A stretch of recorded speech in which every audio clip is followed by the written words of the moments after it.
All right, so number 6 here in 2.1, talking about radical functions, and this is a tricky one because we have a function that has an a and a b value, and we want to write this same function in terms of a function with just an a value, and also a function with just a b value.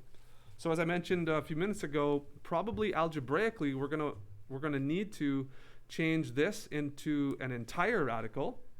And that would give us possibly a b, right? And we should also make this into a mixed radical by leaving only the x underneath there, so bringing that 5 out somehow. So I guess that would be the goal. And then we should also have our graphing technology up here so we could check.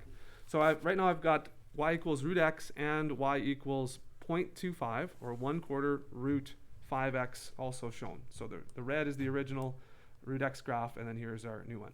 So we want to write this black graph right here as solely a vertical, looks like compression, right? So we're looking for an a value that's less than 1. And what you could do from the graph is pick any 2 points that are in the same vertical, the same vertical. Like this one is, okay, let's go to, so we obviously, this one is 9, 9, 3, right? So what is the y value for x equals 9 on this graph? If I can get there, it's 1.677, okay? Now, what we could do based on that graph is say, you know what, it should be 3, but it's been compressed to 1.67, okay? And from the graph, if you take those points, so what I'm saying is y equals root x has been compressed, so we're going to change the a value, and we have an original y value of 3, and the new graph has been compressed down to 1.677.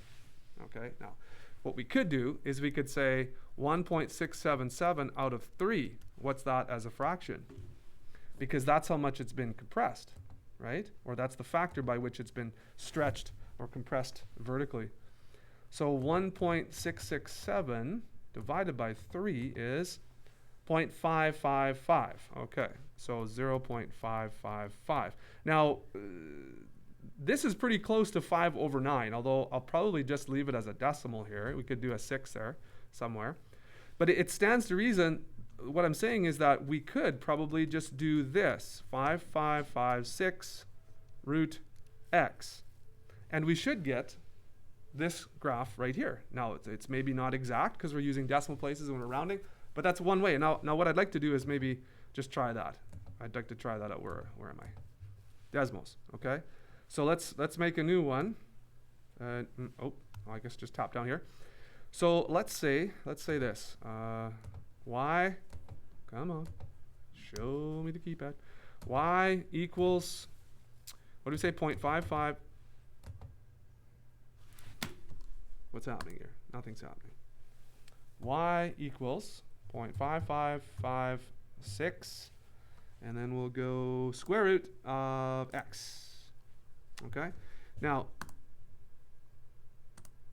look at that. It looks to be exactly on the same line. So that it's black now, and there we go. The red line is right on top of it. So it appears to be the exact same line. So that works. That works. It appears.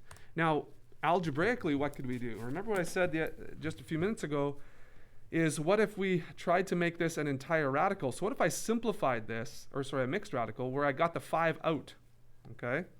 Where I got the 5 out. So how does the 5 get out of the square root club? Does it have to get squared to get out, or square rooted to get out? How does it get out? So if 4 is in the root club, we have to take the square root of 4 in order for it to get out of the root club, right? So we got to do square root. It's got to pass by this root sign, so it's got to take this. So we have to do the square root of 5. Now, here's my suggestion. What if we did this?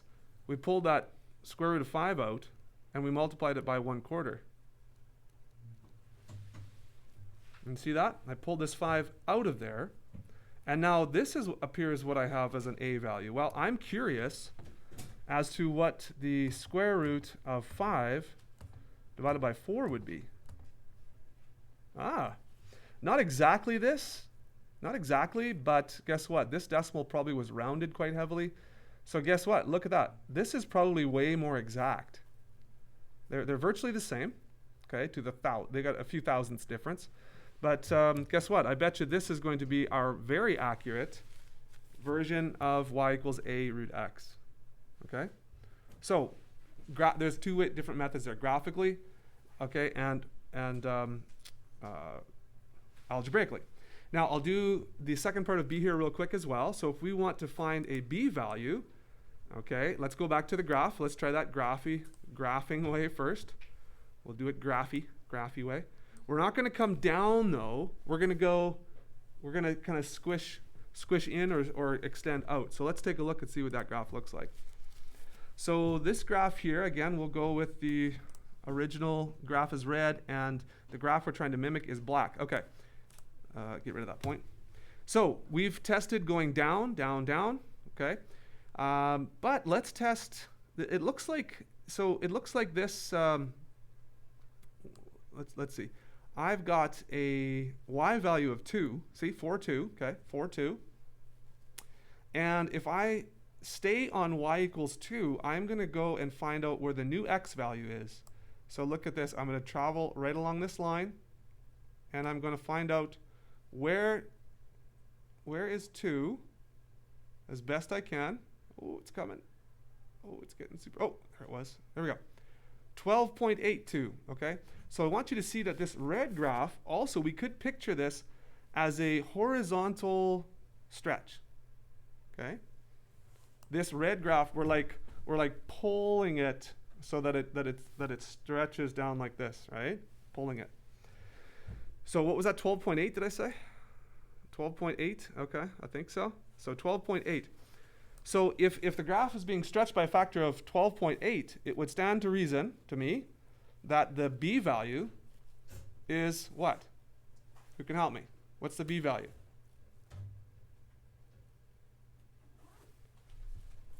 It's getting bigger by a factor of 12.8. So what's the b?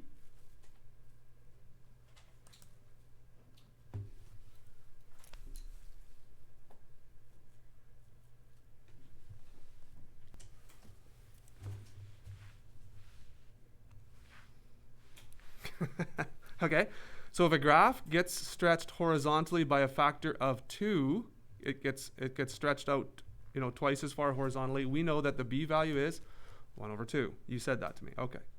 What about if it's getting stretched by a factor of 12.8? Okay, I heard some mumbling in the back. I can't really understand you, but with the mask on, sorry. What did you say? Did you say 1/12.8? Okay, yeah. So whatever the factor is that's getting stretched out, it's 1 over that factor. Okay, very important. All right. So 1/12.8. Now, I don't like decimals, not very good in fractions, but it's a good place to start, right? So what I'm saying is that it looks like at least this one point is, we could probably write this like this: root 1/12.8 times x. Now that doesn't look very nice. I don't like the decimals in there. We could probably change that. We could put that as 10/128, right? And then there's no decimals in there. 10/128. We could reduce that now, couldn't we? We could go, what's that? 5/64. 5/64. Okay, that's a reduction there. Divide everything by 2. So 5/64. Okay, so that would be a guess for how we could stretch that. Okay, that's just one point. We could take a number of points, but let's go back to decimals and just test that. Okay, so here I'm going to try. Oh, it's asking me to write it. Okay, y, oh, that's cool, equals, what did I say? What was it? 5/64? Okay, square root. No. Okay. Didn't like that. Okay. Y equals, oh my goodness.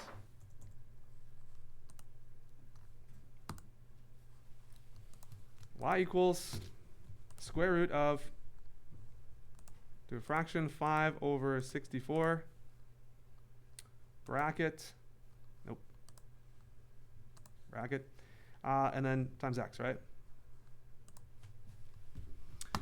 Okay.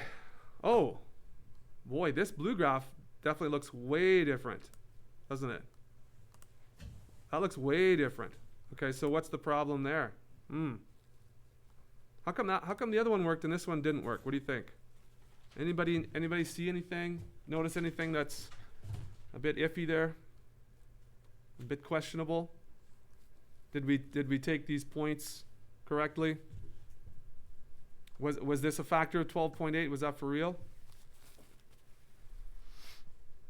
Yep. Did you have to, instead of 1 over 12.8, could you take whatever the other point for 2 was and divide by 12.8? Yeah. Yep. Okay, so way back here, just trying to see if you guys are awake a little bit, but I'm not sure. I'm not sure if I'm losing you or if I'm not doing this. Maybe this is a bad idea. I don't know. But this factor of 12.8, is that real? And I think, Elliot, you nailed it on the head there. We took 4, 2, right? 4, 2, and then it went over to find out where 2 was on this one. 2 is exactly at 12.8. We didn't multiply 1 times 12.8. We multiplied 4 times 12.8. So the factor is not 12.8, right? So this factor is not 12.8. It's not 1 over 12.8. It's not this. Okay? That's an easy mistake. That's a common mistake. So we followed it through. Okay. What is this actual number? So it's bigger. So we've got 12.8 is our second value. We probably should divide that by the first value, which was 4, right? So 4, 2, and 12.82. So let's see, B value. 12.8 divided by 4. Oh, that's 3.2, right? 3.2? Yeah, I'm good with that? You guys should have your calculators out, double checking my mental math here. That'd be helpful. Okay? So 3.2. So B should be maybe 1 over 3.2. Or 10 over 32. Oh, let's try that one. Or 5 over 16. Oh, okay. Let's try 5 over 16. Let's try that one. So 5, not over 64. Nope. Let's try 16. Ooh. Look at this. Look at that. I don't know if you can tell that's changing there, but the black graph, now the blue graph, they're right on top of each other. So we look like we've got a winner there. So the factor is it's going to 12 from 4. So 4 times what gives us 12.8, right? It's 4 times what gives us 12.8. That's the starting point. Okay, and finally, algebraically, let's see if we can, this 1/4 here has to do what to get inside the square root club? It has to become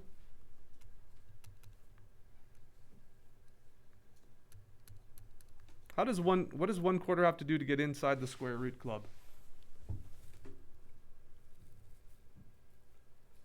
Anybody? It has to be squared, yeah.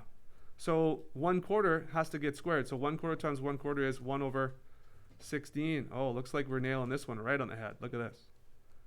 5 over 16x. Look at that. Algebraically, we've got exactly the same as we did from the graph. Okay? So that was a little bit longer through that question. It's early in the morning. I don't know, but did you guys understand that?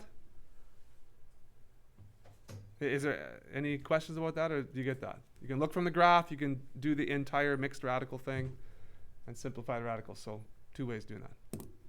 All right? Okay? All right.